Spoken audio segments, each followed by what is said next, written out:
জি 24 ঘন্টায় স্পেশাল 24 নিয়ে আমি সব্যসাচী আপনাদের সঙ্গে। চর্চায় তো ছিলেনই, কিন্তু গত ডিসেম্বর থেকে বঙ্গ রাজনীতিতে বেশ একটা বড় সড়ো ফানুস ফুলিয়ে পাপিয়ে তুলেছিলেন হুমায়ুন কবির। আর সেই ফানুস উড়িয়ে বাবরি মসজিদের ভিত্তিপ্রস্তর স্থাপন আরও ফুলিয়ে ফাঁপিয়ে ডিসেম্বরের শেষে জনতা উন্নয়ন পার্টি, মার্চে অবশ্যই জনতা উন্নয়ন পার্টির আগে জুড়েছে আম জনতা উন্নয়ন পার্টি বা AJUP। প্রশ্ন হচ্ছে, হুমায়ুনের রাজনীতির আম খাবেনটা কারা? যে ফানুস তিনি ফুলিয়েছিলেন, ভোট আসছে যত, তা কি চুপসে যাচ্ছে ক্রমশ, নাকি হুমায়ুনে ভিড়বেন বঙ্গের সংখ্যালঘুদের একাংশ? সর্বভারতীয় স্তরে আসাদউদ্দিন ওয়েসির একটা নামডাক আছে সংখ্যালঘু মহলে।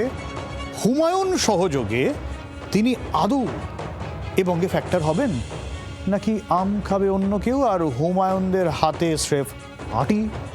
হুমায়ুনের ফানুসের খোঁজ করব আজ স্পেশাল 24-এ।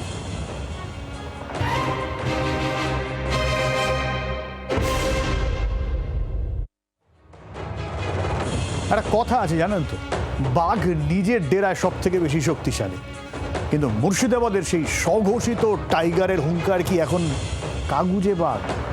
182 আসনের লড়াইয়ে নামা হুমায়ুন কবির কেন নিজের জেতা আসন ভরতপুর ছেড়ে পালাচ্ছেন? কেন তাকে খুঁজতে হচ্ছে জোড়া সিকিউরড সিট? হুমায়ুনের ফানুস কি চুপসে যাচ্ছে?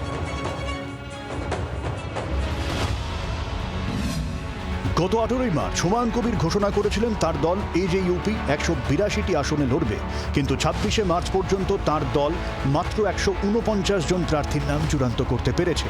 বাকি 33টি আসনে এখনও খুঁজে পাওয়া যায়নি যোগ্য মুখ। উল্টে একাধিক আসনে প্রার্থী নিয়ে বেড়েছে বিড়ম্বনা। সবচেয়ে বড় চর্চার জায়গা ভরতপুরের বিধায়ক হয়েও হুমায়ুন এবার সেই আসন ছেড়ে লড়ছেন মুর্শিদাবাদের রেজিনগর ও নওদা থেকে। কেন? রাজনৈতিক মহলের খবর, ভরতপুরের তৃণমূলের নতুন প্রার্থী মুস্তাফিজুর রহমান এলাকায় যথেষ্ট জনপ্রিয়। সে কারণে কি চাপ ছিল হুমায়ুনের? নিজের জয় নিয়ে সংশয় আছে বলে কি জোড়া আসনের সেফটি ভাল্ব?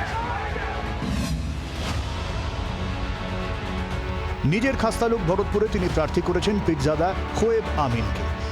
এটাকে কি নিজের হারের আগাম স্বীকারোক্তি হিসেবে দেখবেন ভোটাররা? নজর কাড়তে হুমায়ুন এবার কলকাতার হাই প্রোফাইল ভবানীপুর কেন্দ্রে মমতার বিরুদ্ধে দাঁড় করিয়েছেন পুনম বেগমকে। আর নন্দীগ্রামে শুভেন্দু মমতার লড়াইয়ের মাঝে কাঁটা হতে তার তুরুপের তাস শহীদুল হক। এখানেই প্রশ্ন উঠছে, যে নেতা একদা তৃণমূলের হয়ে 96,000 ভোট টেনেছিলেন, আজ কি তিনি স্রেফ ভোট কাটুয়া হওয়ার লড়াইতে নেমেছেন? নিজের গড় বাঁচাতেই যে এখানে হিমশিম খাচ্ছেন, সেখানে 182 আসন সামলাবেন কি করে? জানুয়ারি 2026 থেকে হুমায়ুন বারবার নওশাদ সিদ্দিকীর সঙ্গে বৈঠক করেন। তার প্রস্তাব ছিল ISF আর AJUP মিলে সংখ্যালঘু বিকল্প তৈরি করবে। নওশাদ স্পষ্ট জানিয়ে দেন, হুমায়ুনের উগ্র ধর্মীয় মেরুকরণ এবং বাবরি মসজিদের আদলে মসজিদ গড়ার রাজনীতি ISF এর ভাবমূর্তির ক্ষতি করবে। এছাড়া সিট শেয়ারিং নিয়ে হুমায়ুনের আকাশচুম্বী দাবি নওশাদ মেনে নেননি। শেষমেশ ISF CPM এর সাথে জোট করে লড়ার সিদ্ধান্ত নেয়। মুর্শিদাবাদের ঘরের ছেলে অধীর চৌধুরীর কাছেও দূত পাঠিয়েছিলেন হুমায়ুন। প্রস্তাব ছিল তৃণমূলের ভোট কাটতে কংগ্রেসের সাথে অলিখিত সমঝোতা। অধীর চৌধুরী সোজাসুজি জানিয়ে দেন, হুমায়ুন কবির রাজনৈতিকভাবে মোটেই নির্ভরযোগ্য নন। পীরজাদা আব্বাস সিদ্দিকীকে বা ভাইজানকে নিজের দলের প্রধান মুখ বা ধর্মীয় উপদেষ্টা হিসেবে চেয়েছিলেন হুমায়ুন। ফুরফুরা শরীফে গিয়ে একাধিকবার দরবারও করেন। আব্বাস সিদ্দিকী রাজনীতি থেকে সাময়িক দূরত্ব বজায় রাখছেন। তিনি হুমায়ুনকে দোয়া দিলেও সরাসরি রাজনৈতিক মঞ্চে তার পাশে দাঁড়াতে অস্বীকার করেন। ফলে ধর্মীয় ইমোশন কার্ডও এখন হুমায়ুনের হাতে পুরোপুরি এলো না।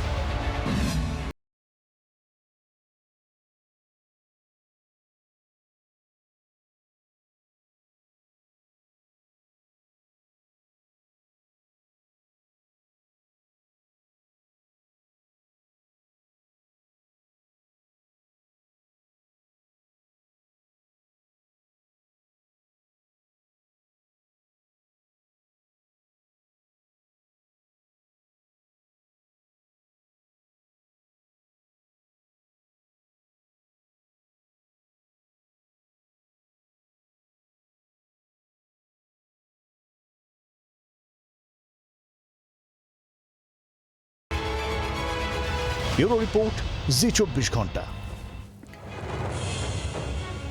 রাজনীতিতে জোট মানে কি কারো ইশারায় চলতে হবে নাকি সম মনোভাবাপন্ন শক্তির এক হওয়া? হায়দ্রাবাদের আসাদুদ্দিন ওয়েসি আর মুর্শিদাবাদের হুমায়ুন কবির, এই দুই মেরুর মিলনকে কেউ কেউ বলছেন রিমোট কন্ট্রোল পলিটিক্স, আবার কেউ বলছেন সংখ্যালঘু কণ্ঠস্বর এক করার একটা শেষ চেষ্টা। কিন্তু বাংলায় এই মিম, AIMIM আদৌ কতটা ফ্যাক্টর বলুন তো?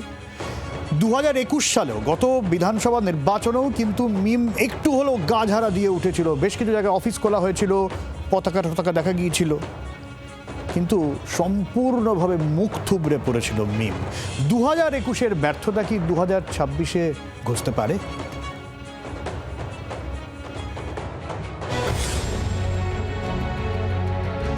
দু 2021-এর বিধানসভা নির্বাচনে মিম বাংলায় ধামাকা করতে চেয়েছিল। অন্তত 20টি আসনে লড়ার কথা ঘোষণা করলেও শেষমেশ তারা প্রার্থী দিয়েছিল মুর্শিদাবাদ ও মালদার মাত্র 7টি আসনে। 7টি আসনেই মিম প্রার্থীদের গড় ভোট 1000 থেকে 1500। মোট প্রাপ্ত ভোট শতাংশ ছিল মাত্র 0.02%। এমনকি সংখ্যালঘু প্রধান এলাকাতেও ভোটাররা ওয়েইসির বদলে মমতার উন্নয়ন এবং তৃণমূলের বিজেপিকে ঠেকানোর ডাকেই বেশি সাড়া দিয়েছিলেন। ওয়েইসি বুঝেছেন বাংলায় হিন্দি বা উর্দু স্লাগ দিয়ে বাঙালি মুসলিমের মন জেতা কঠিন, তাই তাদের দরকার ছিল একজন স্থানীয় দাপুটে এবং লড়াকু বাঙালি মুসলিম মুখ। হুমায়ুন কবির সেই অভাব পূরণ করেছেন বলে মনে করছে মিম। হুমায়ুনের AJUP আর ওয়েইসির AIMIM এর এই জোট আদতে আঞ্চলিক আবেগ আর জাতীয় সংখ্যালঘু পরিচিতির ককটেল। হুমায়ুন এবং ওয়েইসির দলকে মালদা, মুর্শিদাবাদ ও বীরভূমে 8টি নির্দিষ্ট সিট ছেড়ে দিয়ে নিজেকে মহাজোটের কাণ্ডারি হিসেবে তুলে ধরতে চাইছেন। তৃণমূল ও বাম কংগ্রেস বারবার মিমকে বিজেপির বি টিম বলে আক্রমণ করে। তাদের যুক্তি, সংখ্যালঘু ভোট ভাগ করে মিম আসলে বিজেপির জয়ের রাস্তা পরিষ্কার করে দেয়। যেমনটা বিহারের সীমাঞ্চলের ভোট ফলাফলে এই অভিযোগ আরও জোরদার হয়েছিল। হুমায়ুন কবির এবং ওয়েইসির দাবি, তৃণমূল সংখ্যালঘুদের ভয় দেখিয়ে ভোট নেয় কিন্তু অধিকার দেয় না। তারা বলছেন বিজেপিকে ঠেকানোর দায় কি কেবল সংখ্যালঘুদের? তারা নিজেদের রাজনৈতিক স্বতন্ত্রতা তৈরির লড়াই করছেন, কারো রিমোট কন্ট্রোলে নয়। তবে তাতে বি টিম বিতর্ক থামছে কই? কেউ টাকা খেয়ে ইলেকশনের আগে বিজেপির তাবেদারি করে, তারা হচ্ছে দেশের শত্রু। একটা ধান পচে গেলে সেগুলো সরিয়ে দিতে হয়, তা নাহলে সব ধানটা পচে যায়। কাজেই কিছু পোকামাকড় উড়ে আসে, তারাও তো প্রকৃতির জীব, পোকামাকড় আসলে আমরা সরিয়ে দিই। এই পরিবেশ তো পশ্চিমবঙ্গে ছিল না। এখানে তো এই ধরনের জাত পাত, ধর্মান্ধতা, বিভাজন, আসাদুদ্দিন ওয়েসি, বাবরি মসজিদ, হুমায়ুন কবির, তৃণমূল কংগ্রেস নতুন আমদানি হয়েছে। তাই এবারের ভোটে বিশেষজ্ঞদের একাংশ ভোট কাটাকাটির সমীকরণই সামনে আনছেন। হুমায়ুনের ব্যক্তিগত সংগঠন আর মিমের সোশ্যাল মিডিয়া প্রচার যদি এক হয়, তবে মালদা, মুর্শিদাবাদের অন্তত 10 থেকে 12টি আসনে 5 থেকে 7% ভোট কাটতে পারে এই জোট। এই 5 থেকে 7% ভোট মানেই তৃণমূলের সেফ মার্জিন কমে যাওয়া। যদি জয় পরাজয়ের ব্যবধান কম হয়, তবে এই জোট এক্স ফ্যাক্টর হলেও হতে পারে। কিন্তু তাতে সুবিধা কার? মিমের কাছে বাংলা এখন প্রেস্টিজ ফাইট। বিহারে তারা 5টি সিট জিতেছিল, কিন্তু বাংলায় শূন্য। হুমায়ুন কবিরকে দিয়ে তারা সেই খরা কাটাতে আগ্রহী। অন্যদিকে হুমায়ুন চাইছেন ওয়েইসির জাতীয় পরিচিতি ব্যবহার করে নিজের দলকে হেভি ওয়েট প্রমাণ করতে। দুই দলই অস্তিত্ব রক্ষার লড়াইয়ে মাঠে। ফায়দা হবে নাকি আবারও ভোট কাটুয়া তকমা? ব্যুরো রিপোর্ট, জি24 ঘন্টা। আসলে তেড়ে ফুরে মাঠে নেমেছিলেন হুমায়ুন কবির, একথা ঠিক, কিন্তু তারপর একের পর এক ব্লান্ডার করে গিয়েছিলেন। হুমায়ুনের ব্লান্ডার নামার দিকে নজর দিলে বুঝবেন এমন এমন গড়বড় করেছেন যে ওই উড়ন্ত ফানুস পড়ছে তো পড়ছেই, পড়ছে তো পড়ছে। লেটেস্টটা আগে জানিয়ে দিই। সুমন বিশ্বাসকে মনে আছে? চাকরিহারা শিক্ষকদের দাবি দাওয়া নিয়ে সরব হয়ে যিনি অন্যতম মুখ হয়ে উঠেছিলেন, তাকে নাকি হুমায়ুনের দল মুখপাত্র পদ দিয়ে দিয়েছে। কিন্তু সুমনের দাবি, তিনি কোনোভাবেই হুমায়ুনের দলে যোগ দেননি, তিনি জানেন না। হুমায়ুনের দলের এইসব ব্লান্ডার নামা কিন্তু দীর্ঘ।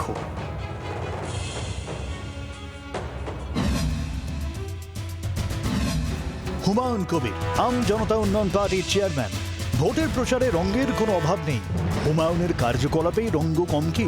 তৃণমূল থেকে সাসপেন্ড হওয়ার পর নতুন দল গড়লেন, বিধানসভা ভোটে তৃণমূলকে বেগ দেবেন বলে দীপ্তকণ্ঠে দাবি করলেন, অন্তত দীপ্তকণ্ঠ তুলে ধরার চেষ্টাও করছেন। কিন্তু একের পর এক কি করে চলেছেন হুমায়ুন কবির? হুমায়ুনের ব্লান্ডার নামা তো দীর্ঘ হয়েই চলেছে।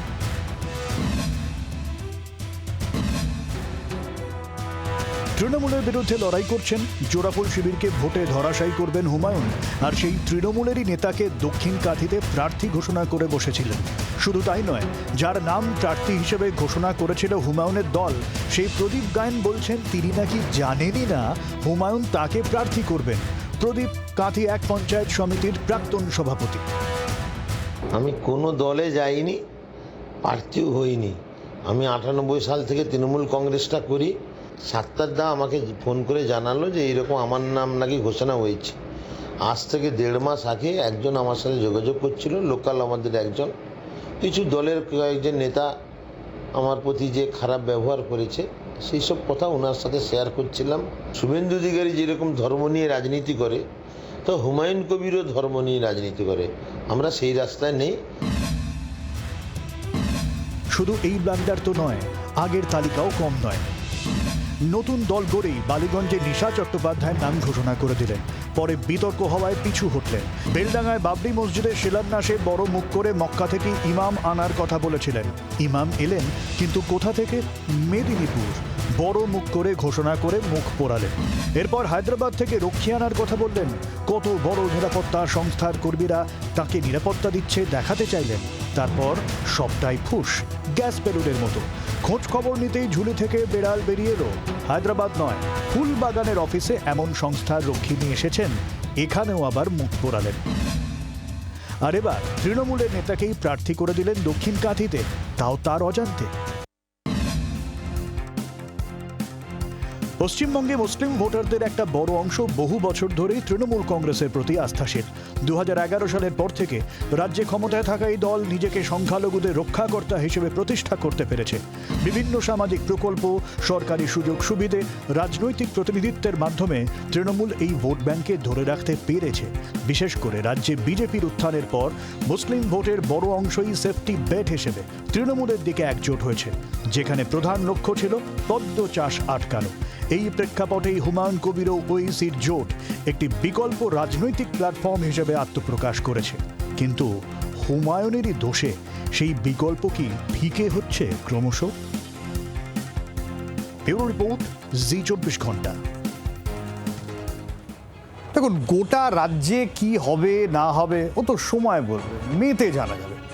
তবে হুমায়ুন আর মিমের খেলা বুঝতে হলে দুটো জেলার দিকে নজর দিন, মুর্শিদাবাদ আর মালদা। সংখ্যালঘু অধ্যুষিত এই দুটো জেলায় ফোকাস করলে অনেকটা বোঝা যাবে। কেন এই দুই জেলার কথা বলছি? হুমায়ুন এবং মিমের জোরে তাদের লাভ কতটা কি হবে সে তো রেজাল্ট বলবে, কিন্তু লাভ হবে টাকার। এখানে কংগ্রেসও কিন্তু একটা এইবার বড় সড়ো ফ্যাক্টর হিসেবে উঠে এলেও আসতে পারে, এমনটা বিশেষজ্ঞ মহলের একাংশ মনে করছে। ফলে সার্বিকভাবে এই দড়ি টানাটানিতে সুবিধা হবে কার, আর চাপে পড়তে পারে কে, সেই অঙ্কটা দেখি।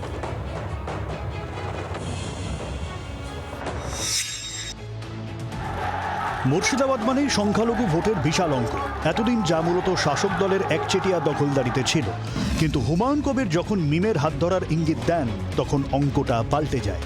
হুমায়ুন কবির নিজের জেলায় যথেষ্ট প্রভাবশালী এবং তার একটা নিজস্ব লড়াকু ভাবমূর্তি আছে। অন্যদিকে মিম চাইছে বাংলায় তাদের খাতা খুলতে। এই দুই শক্তি এক হওয়া মানেই সংখ্যালঘু ভোটে ফাটল ধরলেও ধরতে পারে। রাজনৈতিক বিশ্লেষকদের মতে এই জোটে সবথেকে বেশি লাভবান হতে পারে বিজেপি। কেন? মুর্শিদাবাদের মতো জেলায় যদি সংখ্যালঘু ভোট তৃণমূল এবং হুমায়ুন মিম জোটের মধ্যে ভাগ হয়ে যায়, তবে তার সরাসরি সুবিধা পাবে গেরুয়া শিবির। মিমের এন্ট্রি মানেই পাল্টাপাল্টি মেরুকরণের রাজনীতি তীব্র হওয়া, যা ভোট বাক্সে বিজেপির জমি শক্ত করতে পারে। আইএসএফ বা বাম কংগ্রেসের থেকেও কিছু ভোট এই জোটের দিকে সরে আসতে পারে, যা লড়াইকে চতুর্মুখী করে তুলতে পারে। সব থেকে বড় ধাক্কা আসতে পারে শাসক দলের ঘরে। সংখ্যালঘু ভোট ব্যাংক যদি 10 থেকে 15% এদিক ওদিক হয়, তবে বহু আসনেই ফলাফল উল্টে যেতে পারে। মালদায় বিজেপির শক্তি মূলত হিন্দু ভোট মেরুকরণে। এখন যদি হুমায়ুন মিম জোট মুসলিম ভোটকে 2 বা 3 ভাগে ভাগ করে দেয়, অর্থাৎ তৃণমূল, কংগ্রেস এবং হুমায়ুনের জোট, তবে কেল্লাফতে করবে গেরুয়া শিবির। মালদার মুর্শিদাবাদের সংখ্যালঘুরা যখনই তৃণমূলের ওপর বীতশ্রদ্ধ হয়, তাদের প্রথম পছন্দ থাকে কংগ্রেস, বিশেষ করে গনি খান বা অধীর চৌধুরীর ইমেজের কারণে। হুমায়ুন কবির আর মিমের জোট যদি তৃণমূলের ভোট ব্যাংকে বড়সড় ফাটল ধরায়, তবে অ্যান্টি তৃণমূল সংখ্যালঘু ভোটগুলো মিমের বদলে কংগ্রেসের দিকে সেফ অপশন হিসেবে ঘুরলেও ঘুরতে পারে। যে আসনগুলোতে তৃণমূল আর বিজেপির মধ্যে হাড্ডাহাড্ডি লড়াই, সেখানে হুমায়ুন কবির যদি তৃণমূলের 5 থেকে 10% ভোট কেটে নেন, তবে অনেক জায়গায় কংগ্রেস ডার্ক হর্স হয়ে বেরিয়ে আসতে পারে, বিশেষ করে মালদা দক্ষিণ এবং মুর্শিদাবাদের কান্দি বা ভগবানগোলার মতো আসনে। যদি মিম হুমায়ুন জোট এবং কংগ্রেস উভয়ই আলাদা আলাদা করে সংখ্যালঘু ভোট কাটে, তবে তৃণমূলের জেতা আসনগুলো অনায়াসে বিজেপির পকেটে চলে যাবে, কারণ হিন্দু ভোট মেরুকরণ অলরেডি বিজেপির দিকে আসে। সংখ্যালঘু ভোট 3 ভাগে ভাগ হওয়া মানেই বিজেপির কেকওয়াক। মমতা বন্দ্যোপাধ্যায়ের মূল শক্তি মাইনরিটি কনসোলিডেশন। কংগ্রেস যদি বিকল্প হয়, তবে তৃণমূলের একক সংখ্যাগরিষ্ঠতা কি প্রশ্নে? বিশেষজ্ঞরা এখনও দোলা চলে, বিশেষ করে এসআইআর এর গুঁতোয় সব অঙ্কই এই মুহূর্তে ভারী গোলমেলে। ব্যুরো রিপোর্ট, জি 24 ঘন্টা। কেন বলা যাচ্ছে না যে এটাই হবে ওটাই হবে? কারণ মালদা মুর্শিদাবাদে এরকম অভিযোগ উঠছে যে প্রচুর সংখ্যালঘু মানুষের নাম বাদ গিয়েছে, এখনো বিচারাধীন রয়েছে। ঠিকঠাক সংখ্যাটায় যদি আপনি না পান, তাহলে ভোটের অঙ্কটা কষবে কি করে বলুন তো?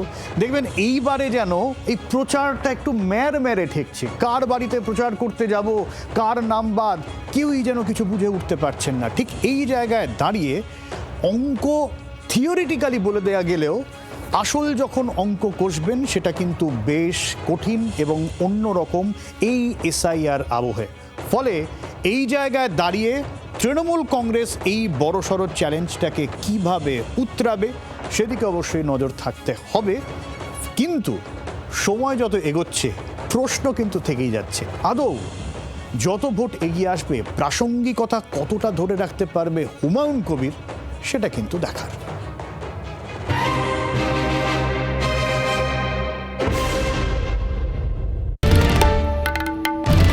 বাংলার আওয়াজ, বাঙালির আবেগ, জি 24 ঘন্টা।